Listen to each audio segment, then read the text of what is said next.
Hi gorgeous lights, welcome to the new day. Look, I wanted to put up some videos after a conversation with Spirit last night. We're coming up to, I always love the feeling of a new year because it's new energy. However, for me, January is about closing off some of the residual energies from last year, and we're not quite in the new year. So it's kind of like we're in a passageway of time. And this is one of the best times, Spirit is telling me, for you to reevaluate your priorities, not from a setting New Year's resolutions kind of way, but a little bit like that, but more to do with your inner reflections about the way that you treat yourself. And one of them that kept coming up last night when I was talking to them was to do with your fears. And as human beings, like psychologically wise and physiologically wise, we have a piece in the back of our brain here that is actually, it's our survival piece. It's the piece that says, have I got control over this situation? Have I got this under control? Am I doing okay? Will I be okay? There's a whole lot of mechanisms that are actually released by our wonderful brain that is always trying to put us in the feeling of control so that we actually are moving forward with a clear focus.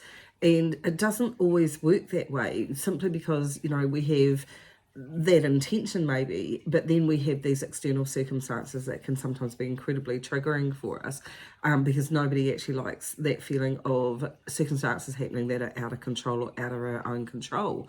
However, what happens when we're trying to have a degree of control over every single situation that's going to happen in your life? Spirit says it's actually destined for failure, which it is, because it's not your responsibility to control everything in your life, and it's not, the pressure of that is intense and very burdening, but it's also, there's fears that come in that have been there for a preservation technique that actually, left to their own devices, get bigger and bigger and bigger, and then all of a sudden we're dealing with this cacophony of fears that can make us feel like we're very, very close to overwhelm, and every single task seems like an effort.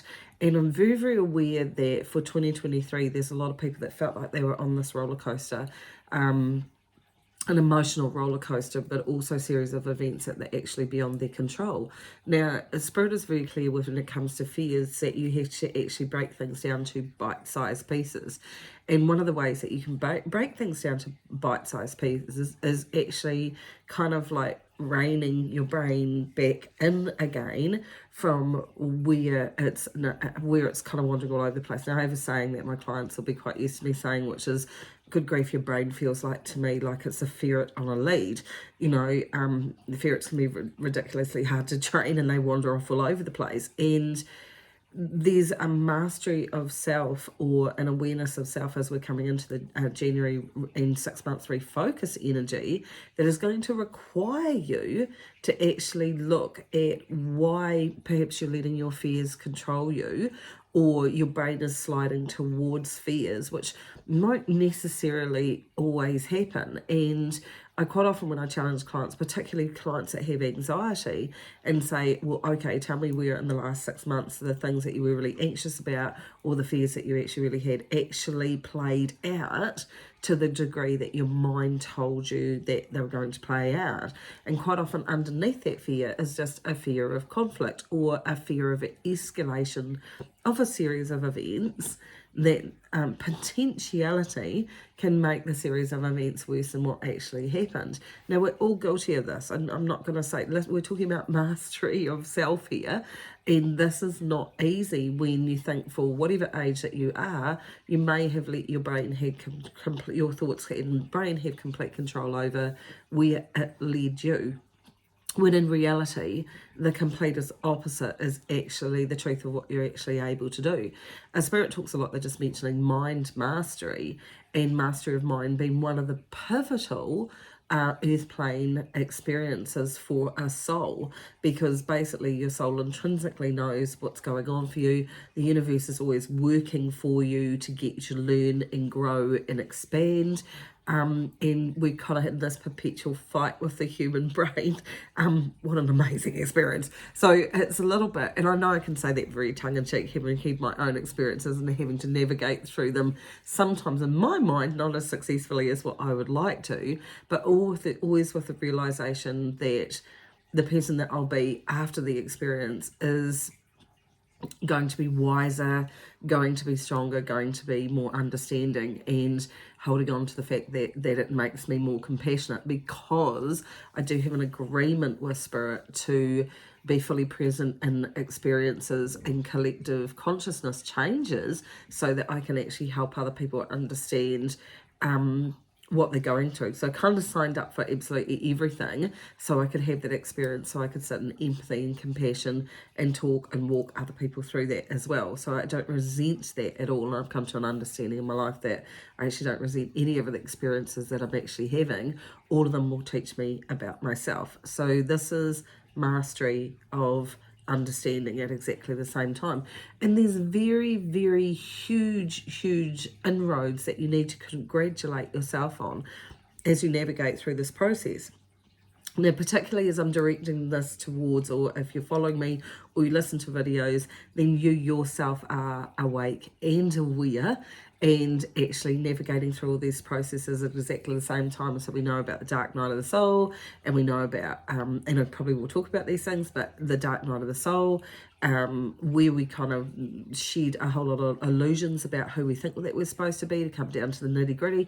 And then you have a re-acceptance of self in this new format, because you're shedding parental programming, or you're shedding people's interpretation of who you are to find out who you are.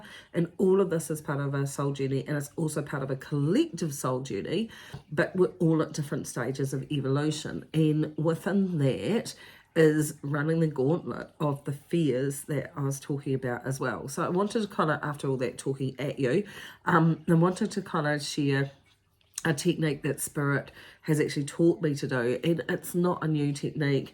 Anybody that kind of serves the spiritual realms, if you find teachers that you actually like, or you find people where it resonates with you, you'll see a commonality, and we might not use the same words, but we'll have the same energy about how we're actually asking people to step up and actually understand that they are the keys to their own destiny, and they are the ones that are incredibly amazing, and the journey is amazing that you're embarking on, challenging but amazing, to find your way back to the spiritual being that you already are. So you were born a spiritual being, having a human experience, there's acceptance of that human experience to come back to being the spiritual being at the truth of your heart of yourself as well. So it's kind of a little bit like being in a maze, but you already were that person. You just have to remember who you are. So navigating through fears is one of these crucial steps. So the way that Spirit has taught me is to pause a lot and say, is this a valid fear? So say I might go, I've got a whole lot of bills coming up. It's after Christmas. Will I be financially okay? Will I be able to navigate through this? Is it going to be more unexpected bills coming on? And you can see when you let your brain, it'll just keep stacking issues up for you to look at over and over again until you think, oh my God, I just don't want to think about this anymore. This feels huge and overwhelming. So you busy yourself doing something else, then 20 seconds later your brain is back going, how do I pay that bill? What if the power bill is going to come in huge? What if my phone bill is going to come in huge? And you're back on this loop cycle. And I want you to remember, for one thing, physiologically wise, your brain is a cataloger. It only knows what it knows by the experiences that you've had so far. So it takes those experiences and it kind of dumps them all into the box labeled, let's worry about finance. And it literally cycles through every thought that you've ever had before, and every concern that you've ever had before, every fear that you've ever had before, and brings those back to show you that we've had this experience before, and this is what you thought about it. So I kind of want you to kind of acknowledge that. Sorry, they're showing me like it's like a really big box, and it's like someone sifting through going, oh look, remember that? Oh look, remember that? So I want you to kind of hold that image and hold that image lightly if that's what your brain is actually doing. What your brain is never going to do, because it's cycling back on all the issues, is easily show you the solutions, because that's another part of your brain. That is your mind and the creative side of you as well. So these are two completely different. You've got one showing you all the rubbish in the box that you've thought about before, and you have to stop that bit and acknowledge that bit. So it's a little bit about going, yep, thank you, part of my brain, for showing me all of that. But it's not actually strictly a truth, because I navigated through all those things and I've had those worries before, and I'm a really, really powerful being and I'm a creative being. So actually stop showing me all of that, because I have a solution. And as soon as you call your brain on fossicking through all these old, it looks like a filing cabinet when Spirit shows it to me. It's like rattling through, going, oh, look at this, oh, look at this worry, look at this worry. This is where you're concerned before. You've had this happen before, but we don't actually acknowledge that. It just keeps cycling through these bits out of this old box. So you've got to stop your brain doing that, literally. And then you've got to tell yourself, I'm a creative being. I found all the solutions to all those worries before. So I'm going to start my process by going, shush. Now, library shushes and people that have seen me before, we've talked about this. If your brain is cycling and it's on a loop cycle, which it does really, really easily, Spirit would like you to go, acknowledge it first. I acknowledge that it's a fear. Is it valid though? Probably not. So I need to shush that part so I can process the creative side of myself. So library shushes, when we were kids, when you went to the library in school, you're always told that you had to be quiet, and someone would go shh at you if you were too loud. Now, during that pivotal 0 to 10 years old, where you're in like a hypnotic state and you're absorbing all this information, your brain has registered that shh is be quiet, because you got it reinforced during a pivotal time that you were absorbing information. So you simply do that to your brain. Shh. I can't think while you're showing me all this old rubbish, because it's not actually a fear. You're just showing me all this old rubbish and I've been there before. Shh. So do library shushes 3 times to counter what your brain is doing. Because the first time your brain's like, oh, well, hold on a minute, what about this? And the second time it's like, shh, I've already heard that. And then the third time it's like, shh. And your brain will go, she meant it. Then in that pivotal kind of, want to say 5 seconds, I want you to go, I'm a creative being. It's not a valid fear. I have a solution to every single thing in my life, because the universe is always working for me. And I want you to hold and sit in that thought. And then I want you to start creative process, which is what your mind does, not your brain, your mind. How can I put this into context? Okay, that bill's not due to 2 weeks from now. I can do that. I'll trim a little bit away from maybe what I'm spending on groceries. I'll be conservative about where I'm driving. I can do this. I've got a solution. It's giving yourself the room to say, I've got baby steps that I can head towards, and congratulate yourself. And this is a key.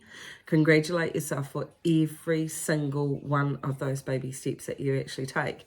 Now, I'm not expecting, and Spirit is very, very clear about this, and we're using finance as one fear, right?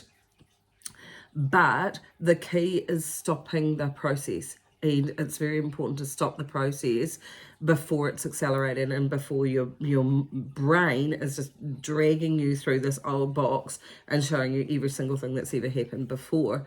And experiences down here on the earth plane, they happen in different formats to teach you about yourself and about how powerful you are and how creative you are and what you're actually able to do. So they're just reminding me, they just want me to take you out to a fear that maybe there's going to be a financial crash, or maybe the bank's going to close, or maybe there's going to be a catalyst, an earthquake, or whatever that's out there that lingers here, and maybe there's a fear around that.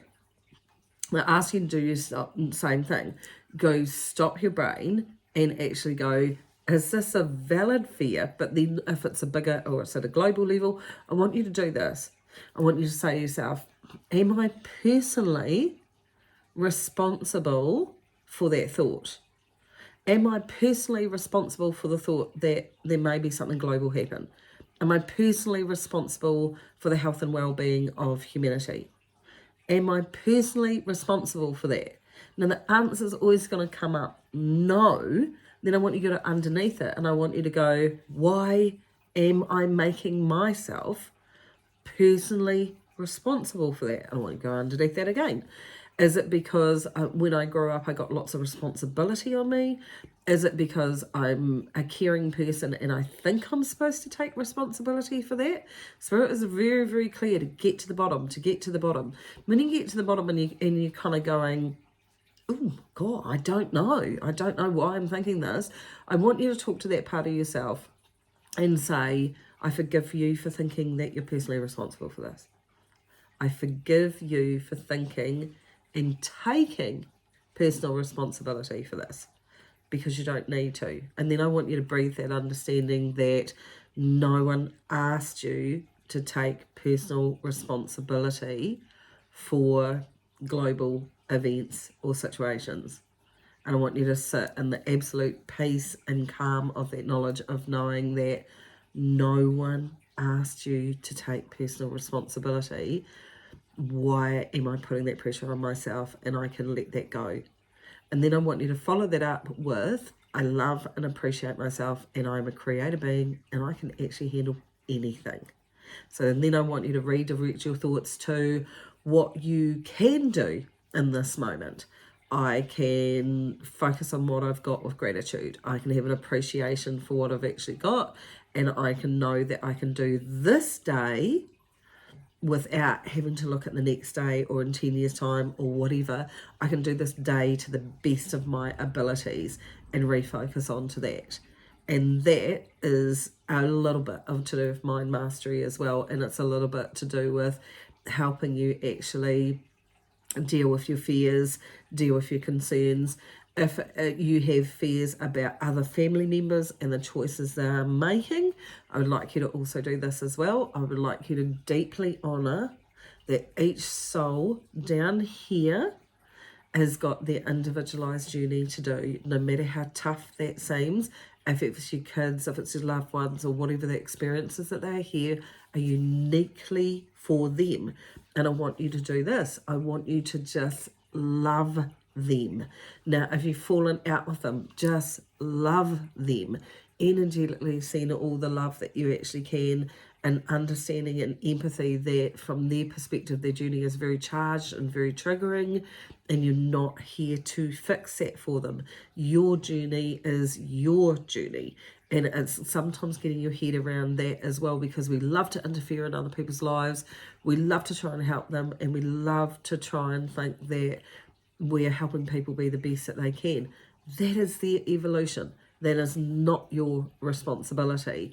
And the fears that you have for them, they are not grounded in your responsibility. And people say to me all the time about my kids, 100%, I've got my own kids. I totally get that. But I never forget, because Spirit has said all the way along, you get to love them and honour the choices that they make for their own journey. And that is really hard to get your head around, but it is their soul journey. And that's a practice technique as well. So it is about putting your hand on your heart and saying, I deeply honour that this is the choices that they're making. I can give my advice and I can wisdom, but I still have to honour whatever they choose for them, or else I'm trying to control situations and control their life, and the universe is bigger than me and has the ability to actually help them with all of the things that they choose to do. This is the wisdom you give yourself that enables you to pull back, trying to control everything, and kind of surrender to the understanding you came to do you, and you came to love them. And that is a gift that you have to understand that you give yourself. So I hope this video has actually helped when it comes to dealing with some fears. Feel free to give me some feedback. I love feedback. Anything that helps with different viewpoints and helps people to have different understanding, that's absolutely wonderful. Please take care of you and keep shining.